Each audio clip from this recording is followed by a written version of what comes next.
મારે અસુરોનો સહારો લેવો પડશે, દાનવોનો સહારો લેવો પડશે અને દાનવોનો સહારો, અસુરોનો સહારો લેવો પડશે. ઇન્દ્ર તમામ દેવતાઓ સહિત અસુરો પાસે ગયા. અસુરોને કહ્યું કે તમે અમને સમુદ્ર મંથનમાં સહયોગ કરશો? અસુરોએ કહ્યું કે હા કરીશું, પણ એક શરત. અસુરો હોય ને એની આવી શરતો બહુ હોય. એક શરત શું? જે નીકળે એમાં અમારો પણ ભાગ. એ જ્યાં હોય ત્યાં લાભ શોધતા હોય. આસુરી વૃત્તિ મનમાં થોડી ભરાઈ ગઈ હોય ને તો જ્યાં હોય ત્યાં લાભ શોધ્યા કરે કે અહીંયાથી મને આ લાભ મળવો જોઈએ, અહીંયાથી મને આ લાભ. સ્વાર્થ માટે, પરમાર્થ માટે કોઈ લાભ શોધે તો સારી બાબત છે કે પરમાર્થ બધાને આ લાભ થાય, એવી જ્યારે હૃદયમાં ભાવના હોય. કેટલી સારી ઊંચી ભાવના હતી અમારા કંચનભાઈની. ખૂબ ખૂબ ધન્યવાદ આપું છું, કારણ કે આમાંથી મને ઘણું બધું મળ્યું છે. મને ઘણું બધું મળ્યું છે. કેમ? સંસાર માટે, સમાજ માટે. ખૂબ સરસ. અસુરોને કહેવામાં આવ્યું કે મને કાંઈ, અસુરોએ કહ્યું કે અમને કાંઈ મળવું જોઈએ, ચોક્કસ તમને મળશે, અમને જે નીકળશે એમાંથી અમે લઈશું ને તમને આપીશું. સારું, પણ સમુદ્ર મંથન કેવી રીતે કરી શકાય? આખું સમુદ્ર મંથન કેમ કરવું? ભગવાને પ્રેરણા આપી કે જાઓ, પર્વતને રવૈયો બનાવો. અને મેરુ પર્વતને રવૈયો બનાવ્યો અને વાસુકી નાગને નેત્ર બનાવવાનું કહ્યું. વાસુકી નાગને નેત્ર બનાવવા માટે તૈયારી કરાવી. દેવતાઓ કહેવા લાગ્યા કે વાસુકી નાગ અને એના મોઢાને પકડીએ ને ક્યાં ફૂફાડો મારે તો ક્યાંના ક્યાં પડીશું નક્કી નહીં. એટલે દેવતાઓએ વિચાર કર્યો કે જેટલી પણ વાત અસુરોની સામે મૂકીએ છીએ એનાથી ઊંધી જ વાત કરે છે. એટલે અસુરોને કહીએ કે જો તમે અમારી સાથે સહયોગ તો કરો, પણ તમારે પૂંછડું પકડવાનું, મોઢું તો અમે જ પકડીશું. અસુરોએ કહ્યું જાઓ જાઓ, હવે એમ કાંઈ હોતું હશે, અમે કાંઈ જઈએ વાંચીએ, તમે મોઢું નહીં, તમે અમે મોઢું પકડીએ, તમે પૂંછડે જાઓ. ઘણી વખતે કામ સીધી આંગળીથી ન થાય તો આંગળી વાંકી કરવી પડે. અસુરોને મોઢા બાજુ મોકલવા માટે ઊંધી વાત કરાઈ. ખૂબ ચાલાકીથી દેવતાઓએ અસુરોને મોઢા બાજુ મોકલ્યા કે ઝેરના ફફાડા વાગે તો ચિંતા નહીં, એમાંથી 2, 5, 50 ગબડી જાય તો ચાલે. દેવતાઓ પૂંછ બાજુ રહ્યા, દાનવો મુખ બાજુ રહ્યા અને સમુદ્ર મંથનની પ્રક્રિયા શરૂ થઈ. પરંતુ જેમ જેમ સમુદ્ર મંથન થવા લાગ્યું તેમ તેમ પર્વત અંદર ઘૂસવા લાગ્યો, પર્વત અંદર ખૂંપવા લાગ્યો. એટલે દેવતા દાનવો દોડતા ગયા ભગવાન પાસે, શ્રી હરિનારાયણને પ્રાર્થના કરવા લાગ્યા, હે પ્રભુ ત્રાહિમામ, બતાવો બચાવો જલ્દી, અમે તો આ મંથન નહીં કરી શકીએ અને આ ત્રણેય લોક અંધકારમાં છે, જલ્દી અમને બતાવો શું કરીએ. ભગવાને તે વખતે દેવો અને દાનવોના સહાય માટે કુર્મરૂપ, કચ્છપ રૂપ ધારણ કર્યું, કાચબાનું રૂપ ધારણ કર્યું. અને કાચબાનું રૂપ ધારણ કર્યું. ભગવાને એટલી વિશાળ કાચબાના રૂપને ધારણ કરી સમુદ્રના તળિયે બેઠા. એના ઉપર પર્વત મૂકવામાં આવ્યો, રવૈયો મૂકવામાં આવ્યો. ત્યાર પછી મંથન ક્રિયા શરૂ થઈ. 14 રત્નો નીકળ્યા અને મંથન ક્રિયા કરતા કરતા સર્વપ્રથમ જે નીકળી એ કામધેનુ ગાય નીકળી હતી. અને એ કામધેનુ ગાય બ્રાહ્મણોને આપવામાં આવી હતી. કૌસ્તુભ મણિ, પારિજાત વૃક્ષ, ઘણી બધી એવા સુંદર તત્વો નીકળ્યા કે જે દેવતાઓએ લીધા. અમુક વસ્તુ દાનવોને આપવામાં આવી. અને જ્યાં મંથન ક્રિયા કરતા કરતા મદિરા નીકળી એટલે દાનવો કહેવા લાગ્યા કે આ તો અમારા માટે બરાબર છે.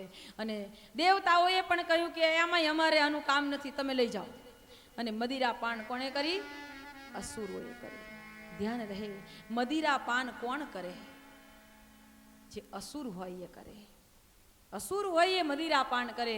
બીજા જે દેવ છે, જેનામાં દેવત્વ છે, એ મદિરા પાન ન કરે.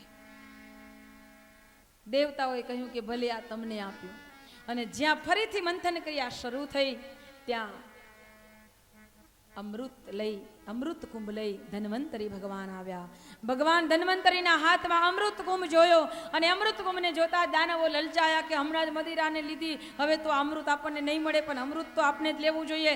દાનવોએ ઝપાટ મારી અને અમૃત કલશ લઈ લીધો.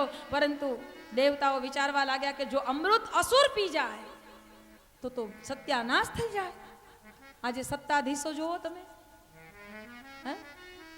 જેના હાથમાં સત્તા ન જવી જોઈએ એના હાથમાં જો સત્તા જતી રહે, જે અસુર છે ને એના હાથમાં સત્તા આવી જાય તો કેટલી મોટી તકલીફ ઊભી થઈ જાય. એટલા માટે દેવોએ ભગવાનને પ્રાર્થના કરી, પ્રભુ જલ્દી અને જ્યારે ખૂબ ભયંકર પરિસ્થિતિ હોય, ઇમરજન્સી 108, આ તો ત્યારથી ચાલતું આવે છે. અને એટલે આપની સરકારને પણ એવી પ્રેરણા થઈ કે ભાઈ 108 ઇમરજન્સી મૂકો.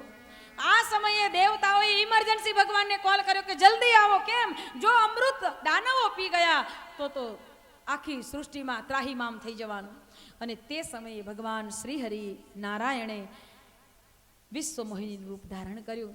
વિશ્વ મોહિનીનું રૂપ ધારણ કર્યું એટલે દેવતાઓ તો ખબર હતી કે ભગવાન ગમે તે રીતે સહાય કરશે, પણ દાનવો હતા એ લલચાવા લાગ્યા. દાનવોની વૃત્તિ કેવી કેવી હોય એ બતાવાયું છે. દાનવોની વૃત્તિ કેવી કેવી હોય એ બતાવાયું. જ્યાં વિશ્વ મોહિનીનું રૂપ દાનવોએ જોઈને દાનવોના મોઢામાં લાળ આવવા માંડી. દાનવો દોડતા દોડતા વિશ્વ મોહિનીની પાછળ ચાલ્યા. હે દેવી, તમે ક્યાંથી આવ્યા? હે દેવી, તમે કેટલા સુંદર છો? હે દેવી, તમે અમારી બાજુ જુઓ તો ખરા. ભગવાને કહ્યું કે હું તો તમારું કલ્યાણ કરવા આવી છું. કેટલો સુંદર જવાબ આપ્યો. હું તો તમારું કલ્યાણ કરવા આવી છું. અને વારે વારે પ્રભુ વિશ્વ મોહિનીના રૂપે અમૃત કુંભ તરફ જોતા હતા.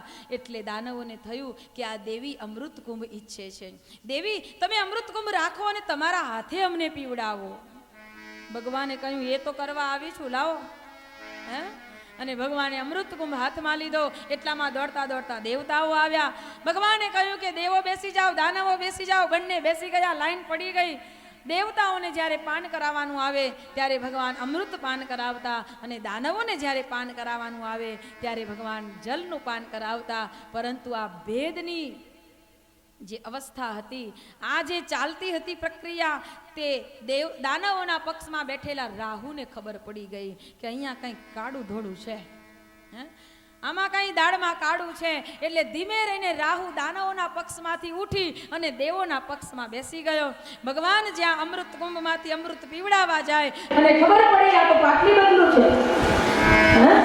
બનાવ્યા હોય પાટલી બદલી નાખે, જ્યાં નમતું પલ્લું થવાનું હોય ત્યાં બેસી જાય.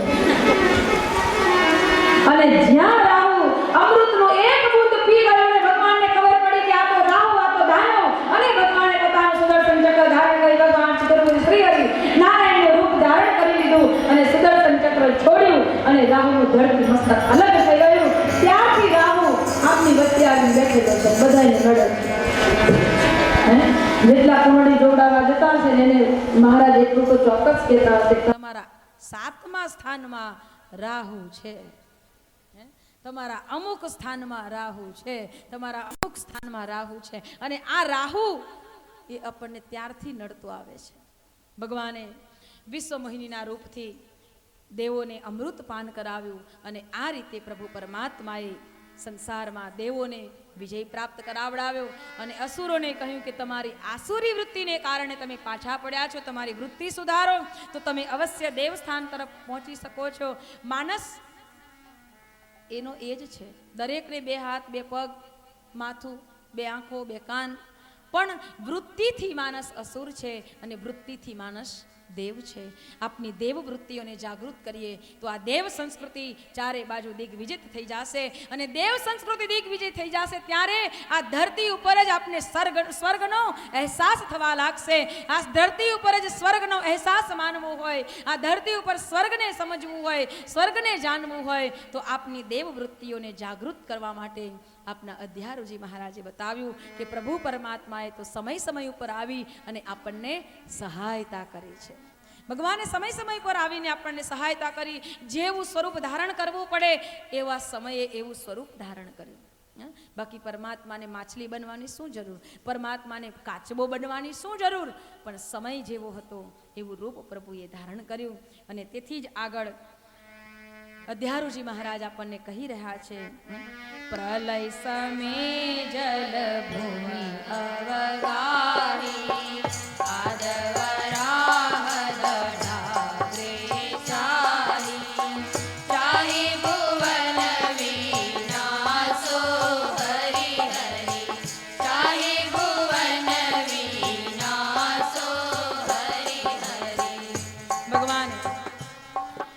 આગળ જતા વરાહ રૂપ ધારણ કર્યું. જલ પ્રલય મતલબ કે હિરણાક્ષ અને હિરણાકશ્યપ, દેવોની માતા દિતિ, અદિતિ અને અસુરોની માતા દિતિ, કશ્યપ ઋષિના 2 પત્ની દિતિ અને અદિતિ. કહેવાયું છે કે જ્યારે દિતિએ સમયે પોતાના સ્વામી કશ્યપ ઋષિને કહ્યું કે આપ મારી ઈચ્છાને સંતોષો. સંધ્યાકાળનો સમય હતો. મારી બહેનો માતાઓ દીકરીઓ અવશ્ય ધ્યાન કરે, મારા ભાઈઓ વડીલો ધ્યાન કરે. સંધિકાળનો સમય ભગવાને આપણને સંધિકાળ આપ્યો છે, પ્રભુનું સ્મરણ કરવા માટે આપ્યો છે. સંધિકાળનો સમય એટલે એ સમયે નો ઈટિંગ, નો બેડિંગ, નો સિટિંગ, નો બાથિંગ. એ સમયે માત્ર મીટિંગ થાય તો પરમાત્માની સાથે મીટિંગ થવી જોઈએ. એ સમયે બીજી કોઈ મીટિંગ ના હોવી જોઈએ, કારણ કે સંધિકાળના સમયમાં પ્રભુ પરમાત્મા પોતાની શક્તિઓને ચારે તરફ મુક્તપણે વહેંચતા હોય છે. જે ઘરમાં સંધ્યાકાળે દીપક પ્રજ્વલિત હશે, જે ઘરમાં સંધ્યાકાળે પરમાત્માનું સ્મરણ થતું હશે, એ ઘરમાં પરમાત્માની શક્તિઓનું અવતરણ થશે. અને જે સમયે સંધ્યાકાળના સમયે આ દેવતાની ઉપાસના તો થાય છે કે ઘણા ઘરોમાં થાય છે, પણ હવે તો બધા સુધરી બહુ ગયા, એટલે ઘણા ઘરોમાં સંધ્યાકાળના સમયે જ ટીવી દેવતાની ઉપાસના થાય. ટીવી દેવતાની ઉપાસના થાય. અને સંધ્યાકાળના સમયે જે ઘરમાં ટીવી દેવતાની ઉપાસના થતી હોય એ ઘરમાં પછી મહાકાલ શક્તિઓને વહેંચતા હોય. તે સમય કાલનો સમય છે. સંધિકાલ કાલનો સમય છે. એ સમયે કાલ નીકળે છે, મહાકાલ નીકળે છે. એ સંધ્યાકાળના સમયે નીકળેલા મહાકાલ અને મહાકાલની સાથે કોણ હોય એની ટોળીમાં? ભૂત, પ્રેત, ડાકણા, સાકણા, ચૂડેલ ને કેટલાય બધા ડાકલા વગાડતા વગાડતા ચાલતા હોય. જે ઘરમાં ટીવી દેવતાની ઉપાસના થતી હોય એ ઘરમાં ભૂતડા, પ્રેત ને ડાકણા સાકણા જાય. જે ઘરમાં ભગવાનનું નામ લેવાતું હોય એમાં ભગવાનની કૃપા, ભગવાનના આશીર્વાદ વરસતા જાય. આપને આપણા ઘરમાં કોણે બોલાવવા છે આપણે વિચારવાનું.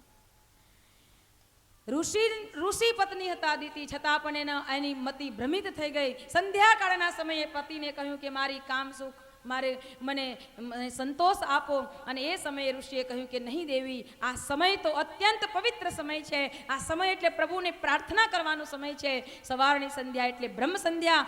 બ્રહ્મ મુહૂર્તની અંદર પ્રભુની બ્રહ્મ શક્તિ અમૃત વર્ષાને આપણે હૃદયંગમ કરવાનો પ્રયત્ન કરીએ. સવારમાં કરેલા પ્રભુના સ્મરણથી હજારો ગણી આપની પ્રગતિ થાય. અને સંધિકાળના સમયે કરેલી ભગવાનની સાધનાથી દિવસ દરમિયાન થયેલા આપના તમામ પાપોમાંથી આપણને મુક્તિ મળે. માટે 2 સંધ્યા કદી પણ ન ચૂકો. મધ્યાહન સંધ્યા તો કામ કરતા જઈને પણ આપણે જે કોઈ સ્થાન ઉપર હોય એ સમયે ભગવાનનું સ્મરણ કરી લેવું જોઈએ. પરંતુ સવારની બ્રહ્મ સંધ્યા અને સાંજની સાયન સંધ્યા, આ 2 સંધ્યા આપના માટે મહત્વની બતાવી છે. અને આપણા સમાજ માટે તો માત્ર સૂર્યાસ્ત થવાનો સમય આવે એ પહેલાથી જ ગોડી ગાવામાં આવે. ગોડીના જે કીર્તન છે એ ગાવામાં આવે અને ત્યાર પછી આરતી ગાવામાં આવે. અને એ આરતીની સાથે સાથે ભગવાનનું સ્મરણ કરતા કરતા ભગવાનને પ્રાર્થના કરવામાં આવે કે અમારું મન સદાય પ્રભુની અંદર મસ્ત બનેલું રહે. દિતિએ પોતાની વાત રજૂ કરી. કશ્યપ ઋષિને ન છૂટકે તે સમયે દિતિની વાતને માનવી પડી. અને તે કારણે દિતિના ઉદરમાં જે ગર્ભ હતો એ ગર્ભ કશ્યપ ઋષિએ કહ્યું કે હવે તારા ઉદરની અંદર 2 અસુર જન્મ લેશે. અને એ અસુર એટલે હિરણાક્ષ અને હિરણાકશ્યપ. જે જન્મ્યા પછી રાત્રે ન મોટા થાય એટલા દિવસે મોટા થાય. વધતા ગયા લોભ અને મોહ, જેનું નામ છે. લોભ અને મોહ એ દિવસે ન વધે એટલા રાત્રે વધે, એનો નિયમ છે. જેનામાં એકવાર પેઠા એટલે પછી એ નીકળવાનું નામ લેતા નથી. એટલે તો કહેવાયું છે કે અતિ લોભ એ પાપનું મૂળ છે. અને એમ કરતા કરતા હિરણાક્ષ જ્યારે આખી પૃથ્વીને પોતાની છે એમ સમજીને પાણીમાં લઈને સંતાઈ ગયો હતો, તે સમયે પરમાત્માને વરાહ રૂપ ધારણ કરવું પડ્યું. અને વરાહ રૂપ ધારણ કરીને ભગવાને એક ભૂંડનું રૂપ ધારણ કર્યું. વિચાર કરો કે પરમાત્માએ આ જીવના કલ્યાણ માટે કેવા કેવા સ્વરૂપ ધારણ કર્યા. કહેવાયું છે કે ભગવાન દેવતાઓ ક્યાં જાય તો કે સુગંધિત પદાર્થ હોય, સારામાં સારી સ્વચ્છતા હોય, સારામાં સારું બધું હોય, એવી જગ્યાએ